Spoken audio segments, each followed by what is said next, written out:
श्री सच्चिदानंद सद्गुरु साईनाथ महाराज की जय।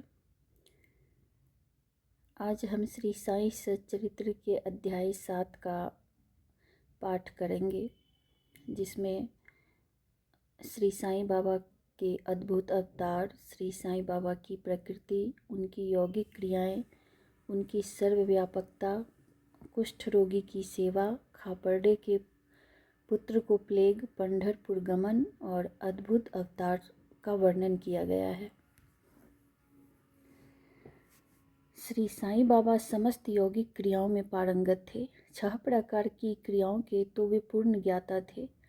6 क्रियाएं, जिनमें धोती, एक 3 इंच चौड़े व 22.5 इंच लंबे कपड़े के भीगे हुए टुकड़े से पेट को स्वच्छ करना, खंड योग अर्थात अपने शरीर के अवयवों को पृथक पृथक कर उन्हें पुनः पूर्ववत जोड़ना, और समाधि आदि भी सम्मिलित है। यदि कहा जाए कि वे हिंदू थे तो आकृति से वे यवन से प्रतीत होते थे। कोई भी यह निश्चय पूर्वक नहीं कह सकता था कि वे हिंदू थे या यवन। वे हिंदुओं का रामनवमी उत्सव यथाविधि मनाते थे और साथ ही मुसलमानों का चंदनोत्सव भी। वे उत्सव में दंगलों को प्रोत्साहन तथा विजेताओं को पर्याप्त पुरस्कार देते थे। गोकुल अष्टमी को वे गोपाल काला उत्सव भी बड़ी धूमधाम से मनाते थे। ईद के दिन वे मुसलमानों को मस्जिद में नमाज पढ़ने के लिए आमंत्रित किया करते थे। एक समय मुहर्रम के अवसर पर मुसलमानों ने मस्जिद में ताजिए बनाने तथा कुछ दिन वहां रखकर फिर जुलूस बनाकर गांव से निकालने का कार्यक्रम रचा। श्री साईं बाबा ने केवल 4 दिन ताजियों को वहां रखने दिया और बिना किसी राग द्वेष के 5वें दिन वहां से हटवा दिया। यदि कहें कि वे यवन थे तो उनके कान हिंदुओं की रीति के अनुसार छिदे हुए थे, और यदि कहें कि वे हिंदू थे तो वे सुनता कराने के पक्ष में थे। नाना साहेब चांदोरकर, जिन्होंने उनको बहुत समीप से देखा था, उन्होंने बतलाया कि उनकी सुन्नत नहीं हुई थी। साईं लीला पत्रिका श्री बी देव द्वारा लिखित शीर्षक बाबा यवन की हिंदू, पृष्ठ 562 देखें। यदि कोई उन्हें हिंदू घोषित करे तो वे सदा मस्जिद में निवास करते थे, और यदि यवन कहें तो वे सदा वहां धूनी प्रज्वलित रखते थे तथा अन्य कर्म जो कि इस्लाम धर्म के विरुद्ध है, जैसे चक्की पीसना, शंख तथा घंटानाद, होम आदि कर्म करना, अन्नदान और अर्घ्य द्वारा पूजन आदि सदैव वहां चलते रहते थे। यदि कोई कहे कि वे यवन थे तो कुलीन ब्राह्मण और अग्निहोत्री भी अपने नियमों का उल्लंघन कर सदा उनको साष्टांग नमस्कार किया करते थे। जो उनके स्वदेश का पता लगाने गए, उन्हें अपना प्रश्न ही विस्मृत हो गया और वे उनके दर्शन मात्र से मोहित हो गए। अस्तु इसका निर्णय कोई न कर सका कि यथार्थ में साईं बाबा हिंदू थे या यवन। इसमें आश्चर्य ही क्या है। जो अहंग व इंद्रिय जन्य सुखों को तिलांजलि देकर ईश्वर की शरण में आ जाता है तथा जब उसे ईश्वर के साथ अभिन्नता प्राप्त हो जाती है, तब उसकी कोई जाति पाति नहीं रह जाती। इसी कोटि में श्री साईं बाबा थे। वे जातियों और प्राणियों में किंचित मात्र भी भेदभाव नहीं रखते थे। फकीरों के साथ वे आमिष और मछली का सेवन भी कर लेते थे। कुत्ते भी उनके भोजन पात्र में मुंह डालकर स्वतंत्रता पूर्वक खाते थे, परंतु उन्होंने कभी कोई आपत्ति नहीं की। ऐसा अपूर्व और अद्भुत श्री साईं बाबा का अवतार था। गत जन्मों के शुभ संस्कारों के परिणाम स्वरूप मुझे भी उनके श्री चरणों के समीप बैठने और उनका सत्संग लाभ उठाने का सौभाग्य प्राप्त हुआ। मुझे जिस आनंद व सुख का अनुभव हुआ, उसका वर्णन मैं किस प्रकार कर सकता हूँ। यथार्थ में बाबा अखंड सच्चिदानंद थे। उनकी महानता और अद्वितीयता का बखान कौन कर सकता है। जिसने उनके श्री चरण कमलों की शरण ली, उसे साक्षात्कार की प्राप्ति हुई। अनेक सन्यासी, साधक और अन्य मुमुक्षु जन भी श्री साईं बाबा के पास आया करते थे। बाबा भी सदैव उनके साथ चलते फिरते, उठते बैठते, उनसे वार्तालाप कर उनका चित्तरंजन किया करते थे। अल्लाह मालिक सदैव उनके होठों पर था। वे कभी भी विवाद और मतभेद में नहीं पड़ते थे तथा सदा शांत और स्थिर रहते थे, परंतु कभी कभी वे क्रोधित हो जाया करते थे। वे सदैव ही वेदांत की शिक्षा दिया करते थे। कोई भी अंत तक न जान सका कि श्री साईं बाबा वास्तव में कौन थे। अमीर और गरीब दोनों उनके लिए एक समान थे। वे लोगों के गूढ़ व्यापार को पूर्णतया जानते थे और जब वे रहस्य प्रकट करते तो सब विस्मित हो जाते थे। स्वयं ज्ञानावतार होकर भी वे सदैव अज्ञानता का प्रदर्शन किया करते थे। उन्हें आदर सत्कार से सदैव अरुचि थी। इस प्रकार का श्री साईं बाबा का वैशिष्ट्य था। थे तो वे शरीरधारी, परंतु कर्मों से उनकी ईश्वरीयता स्पष्ट झलकती थी। शिरडी के सकल नर नारी उन्हें पर ब्रह्म ही मानते थे।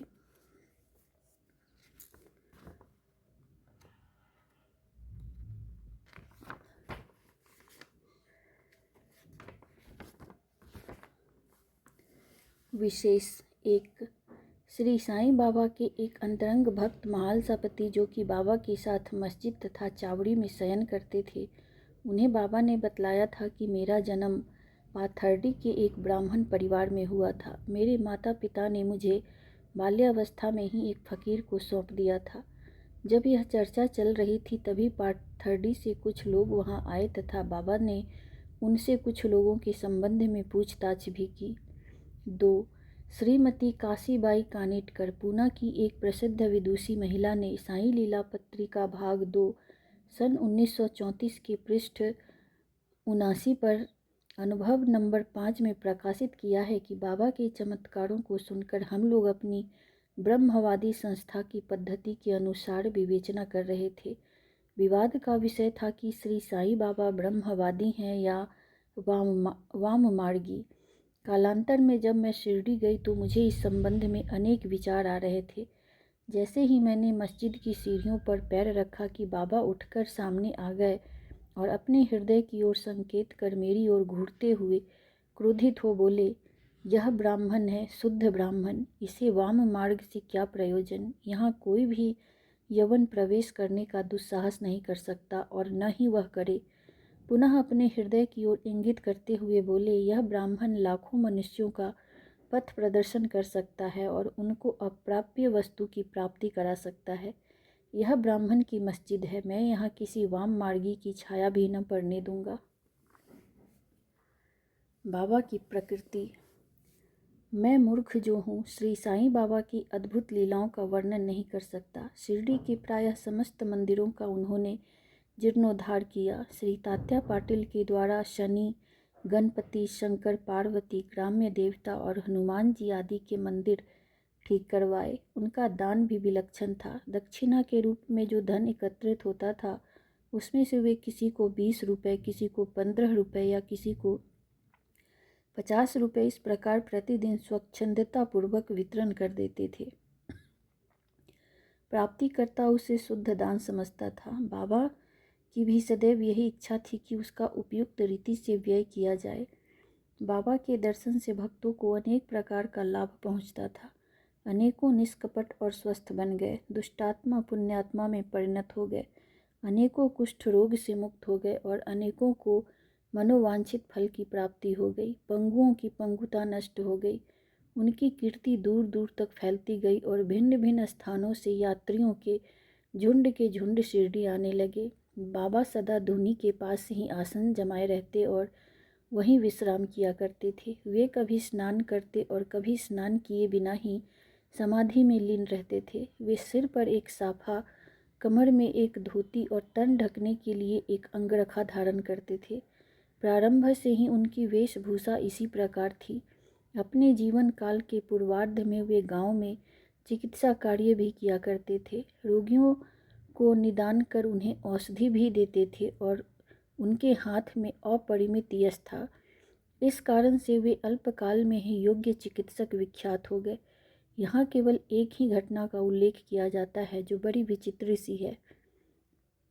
विलक्षण नेत्र चिकित्सा।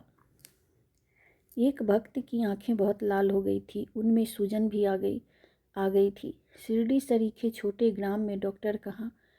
तब भक्तगण ने रोगी को बाबा के समक्ष उपस्थित किया। इस प्रकार की पीड़ा में डॉक्टर प्रायः लेप, मरहम, अंजन, गाय का दूध तथा कपूर युक्त औषधियों को प्रयोग में लाते हैं, पर बाबा की औषधि तो सर्वथा ही भिन्न थी।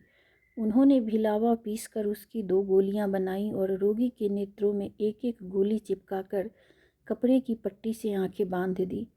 दूसरे दिन पट्टी हटाकर नेत्रों के ऊपर जल के छींटे छोड़े गए। सूजन कम हो गई और नेत्र प्रायः निरोग हो गए। नेत्र शरीर का एक अति सुकोमल अंग है, परंतु बाबा की औषधि से कोई हानि नहीं पहुंची, वरन नेत्रों की व्याधि दूर हो गई। इस प्रकार अनेक रोगी निरोग हो गए। यह घटना तो केवल उदाहरण स्वरूप ही यहाँ दी गई है। बाबा की यौगिक क्रियाएं। बाबा को समस्त यौगिक प्रयोग और क्रियाएं ज्ञात थीं। उनमें से केवल 2 का ही उल्लेख यहाँ किया जाता है। एक धौती क्रिया, आंतें स्वच्छ करने की क्रिया।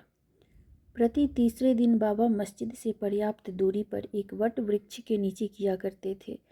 एक अवसर पर लोगों ने देखा कि उन्होंने अपनी आंतों को उदर से बाहर निकालकर उन्हें चारों ओर से स्वच्छ किया और समीप के वृक्ष पर सूखने के लिए रख दिया। शिरडी में इस घटना की पुष्टि करने वाले लोग अभी भी जीवित हैं।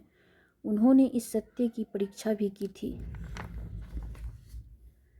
साधारण धोती क्रिया एक 3 इंच चौड़े व 22.5 फुट लंबे गीले कपड़े के टुकड़े से की जाती है। इस कपड़े को मुंह के द्वारा उदर में उतार लिया जाता है तथा उसे लगभग आधा घंटे तक रखे रहते हैं ताकि उसका पूरा प्रभाव हो जाए। तत्पश्चात उसे बाहर निकाल लेते हैं। पर बाबा की तो यह धौती क्रिया सर्वथा विचित्र और असाधारण ही थी। 2. खंड योग। एक समय बाबा ने अपने शरीर के अवयव पृथक पृथक कर मस्जिद के भिन्न भिन्न स्थानों में बिखेर दिए। अकस्मात उसी दिन एक महाशय मस्जिद में पधारे और अंगों को इस प्रकार यहाँ वहाँ बिखरा देखकर बहुत ही भयभीत हुए। पहले उनकी इच्छा हुई कि लौटकर ग्राम अधिकारी के पास यह सूचना भिजवा देनी चाहिए कि किसी ने बाबा का खून कर उनके टुकड़े टुकड़े कर दिए हैं, परंतु सूचना देने वाला ही पहले पकड़ा जाता है, यह सोचकर वे मौन रहे। दूसरे दिन जब वे मस्जिद में गए तो बाबा को पूर्ववत हिष्ट पुष्ट और स्वस्थ देखकर उन्हें बड़ा विस्मय हुआ। उन्हें ऐसा लगा कि पिछले दिन जो दृश्य देखा था वह कहीं स्वप्न तो नहीं था। बाबा बाल्य काल से ही यौगिक क्रियाएं किया करते थे और उन्हें जो अवस्था प्राप्त हो चुकी थी उसका सत्य ज्ञान किसी को भी नहीं था।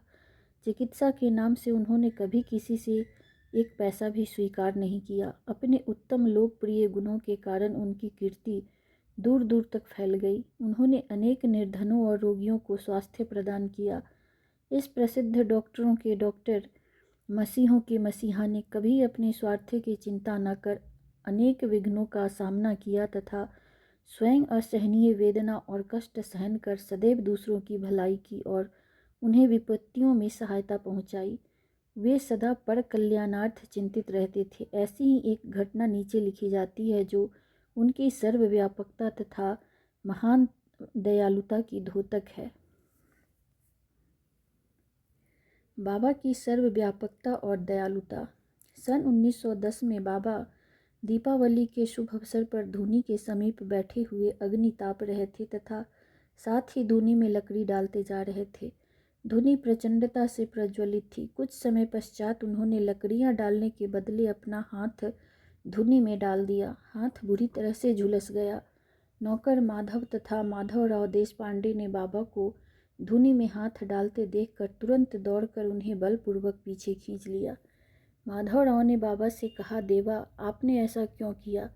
बाबा सावधान होकर कहने लगे, यहाँ से कुछ दूरी पर एक लुहारिन जब भट्टी धोंक रही थी उसी समय उसके पति ने उसे बुलाया। कमर से बंधे हुए शिशु का ध्यान छोड़ वह शीघ्रता से वहाँ दौड़ कर गई। अभाग्यवश शिशु फिसल कर भट्टी में गिर पड़ा। मैंने तुरंत भट्टी में हाथ डालकर शिशु के प्राण बचा लिए। मुझे अपना हाथ जल जाने का कोई दुख नहीं है, परंतु मुझे संतोष है कि एक मासूम शिशु के प्राण बच गए। कुष्ठ रोगी की सेवा। माधवराव देशपांडे के द्वारा बाबा का हाथ जल जाने का समाचार पाकर श्री नाना साहेब चांदोरकर बम्बई के सुप्रसिद्ध डॉक्टर श्री परमानंद के साथ दवाइयाँ, लेप, लिंट तथा पट्टियाँ आदि साथ लेकर शीघ्रता से शिरडी को आए। उन्होंने बाबा से डॉक्टर परमानंद की हाथ की जांच करने और जले हुए स्थान में दवा लगाने की अनुमति मांगी। यह प्रार्थना अस्वीकृत हो गई। हाथ जल जाने के पश्चात एक कुष्ठ रोग पीड़ित भक्त भागोजी सिंधे उनके हाथ पर सदैव पट्टी बांधते थे। उनका कार्य था प्रतिदिन जले हुए स्थान पर घी मलना और उसके ऊपर एक पत्ता रखकर पट्टियों से उसे पुनः पूर्ववत कसकर बांध देना। घाव शीघ्र भर जाए इसके लिए नाना साहेब चांदोरकर ने पट्टी छोड़ने तथा डॉक्टर परमानंद से जांच व चिकित्सा कराने का बाबा से बारंबार अनुरोध किया। यहाँ तक कि डॉक्टर परमानंद ने भी अनेक बार प्रार्थना की, परंतु बाबा ने यह कहते हुए टाल दिया कि केवल अल्लाह ही मेरा डॉक्टर है। उन्होंने हाथ का परीक्षण करवाना अस्वीकार कर दिया। डॉक्टर परमानंद की दवाइयाँ शिरडी के वायुमंडल में न खुल सकी और न उनका उपयोग ही हो सका। फिर भी डॉक्टर साहब का परम भाग्य था जो उन्हें बाबा के श्री दर्शन का लाभ हुआ। भागो जी को दवा लगाने की अनुमति मिल गई। कुछ दिनों के उपरांत जब घाव भर गया तब सब भक्त सुखी हो गए, परंतु यह किसी को भी ज्ञात न हो सका कि कुछ पीड़ा शेष रही थी या नहीं। प्रतिदिन प्रातःकाल घृत से हाथ की मालिश और पुनः कसकर पट्टी बांधना श्री साईं बाबा की समाधि पर्यंत यह क्रम इसी प्रकार चलता रहा। श्री साईं बाबा सदृश पूर्ण सिद्ध को यथार्थ में इस चिकित्सा की भी कोई आवश्यकता नहीं थी, परंतु भक्तों के प्रेम बस उन्होंने भागो जी की यह सेवा अर्थात उपासना निर्विघ्न स्वीकार की। जब बाबा लेंडी को जाते तो भागो जी छाता लेकर उनके साथ ही जाते थे। प्रतिदिन प्रातःकाल जब बाबा धुनी के पास आसन पर विराजते तब भागो जी वहाँ पहले से ही उपस्थित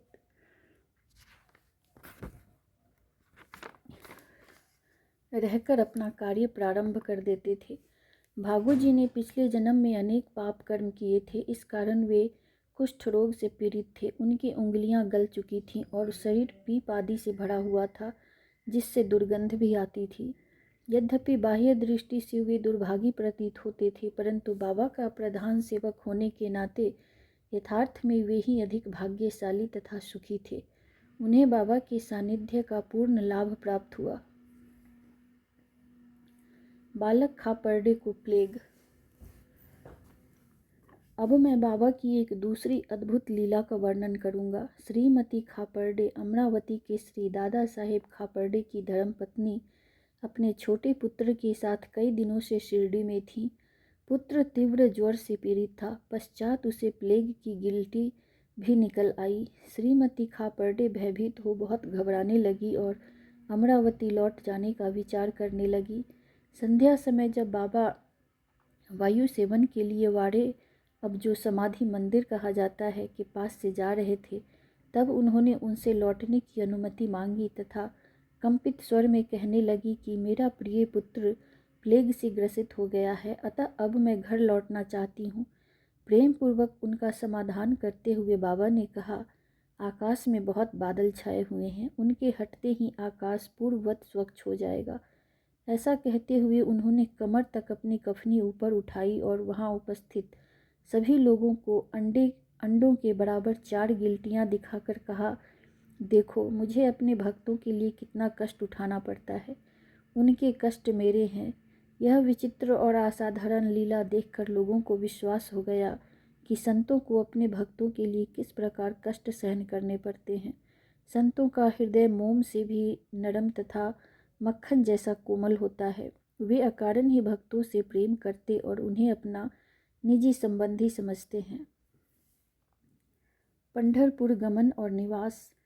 बाबा अपने भक्तों से कितना प्रेम करते और किस प्रकार उनकी समस्त इच्छाओं तथा समाचारों को पहले से ही जान लेते थे, इसका वर्णन कर मैं यह अध्याय समाप्त करूँगा।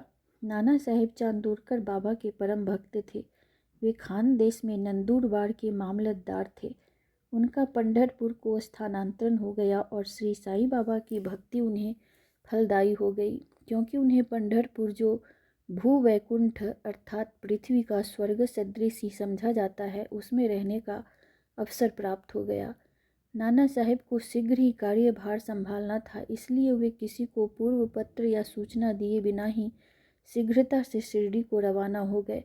वे अपने पंढरपुर अर्थात शिरडी में अचानक ही पहुंचकर अपने विठोबा अपने साईं बाबा को नमस्कार कर फिर आगे प्रस्थान करना चाहते थे। नाना साहेब ने आगमन की किसी को भी सूचना न दी थी, परंतु बाबा से क्या छिपा था, वे तो सर्वज्ञ थे।